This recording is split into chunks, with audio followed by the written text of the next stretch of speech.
So Glenn, what were some of the highlights from your session today? First off, I was so happy that there were that many people interested in payments. There were a lot of other really interesting sessions going on at the same time among the breakouts, and we had a packed room, which was great.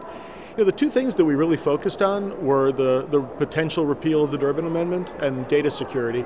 And I was kind of the outlier on a panel of four, because the other three were Washington experts really dealing with the Hill and lobbying and policy and things like that. So I was there to kind of bring things into relief from the standpoint of exactly how it looks on Main Street and how it looks with the credit unions, et cetera.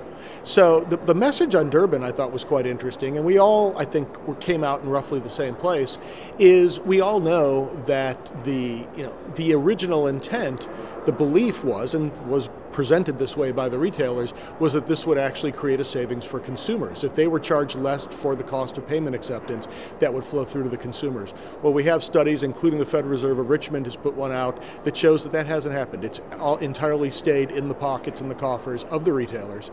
That really shouldn't be terribly surprising, because before we ever enacted Durbin here, a similar situation took place in Australia, and all academic studies there show the exact same thing happened. It wound up really just being a transfer of wealth from the financial institutions to the retailers, and really, frankly, the consumer is really just kind of caught in the middle. They really don't have as much to do with the process.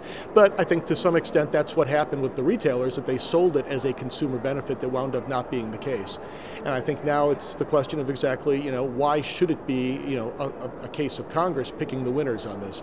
So that's, the question becomes the messaging of exactly how we get that out there into the marketplace and into the Hill, as far as how we actually, convey that message. It's not a clean message. It's not very straightforward. Most people that you're going to be talking to are not financial services experts, so you really kind of have to start with the fundamentals and explain to them why.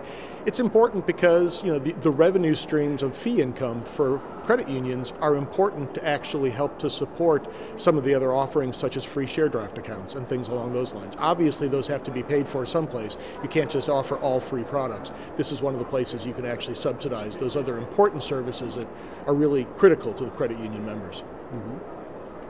And what were credit union participants' concerns about security? Well, the ongoing concern, and it's really challenging, is it's always the data breaches that seem to be the weak spots. Always tend to be at the retailers. Yet it's the credit unions or the financial institutions, but particularly the credit unions, when they're much smaller operations from a proportional standpoint, they get left holding the bag. They're the ones that the consumer has to call. They either let the consumer know that they've had a problem and have to reissue the card and incur that expense, or they're the front line of support when the consumer calls somebody. They don't call the retailer that got breached. They call their credit union or their financial institution to try to figure out what to do next. So all of that cost burden, and quite frankly the resources and everything else that diverts from working on other things the credit unions could be working on, winds up falling to them.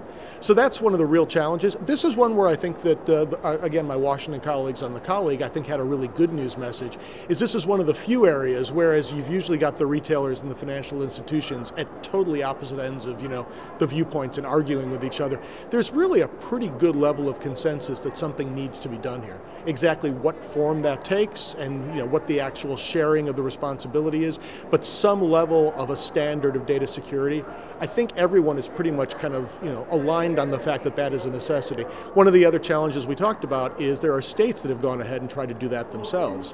One of the problems is, commerce doesn't confine itself to a state, and if you don't have a common standard across the board, it gets very, very difficult to try to manage that.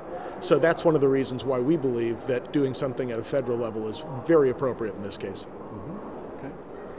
And you recently returned from Ovate London. What were some of the highlights from that?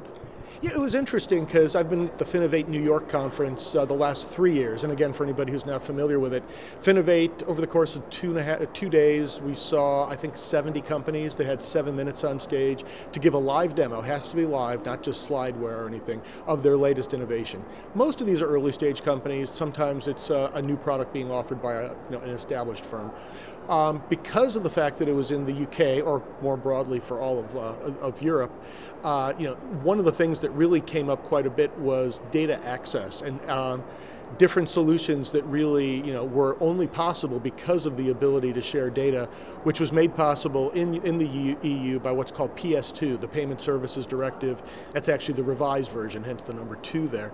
And the idea there is to try to foster further innovation across banks and non-banks by making it more easy on a level playing field and a consistent level of understanding how it's going to take place, of sharing that financial information from the banks, for example, a mint.com or something like that. You're not dealing with screen scraping, you're not dealing with having to strike individual deals with each FI. There's a basic understanding and a protocol of how that's going to happen. My belief is that something like that will be taking place in the US at some point. The CFPB's made noises about doing something along those lines already. So it's just a matter of time, and I think the key to me would be for credit unions to get in front of that rather than have it being done to them, figure out how they can really use that to their advantage in the marketplace.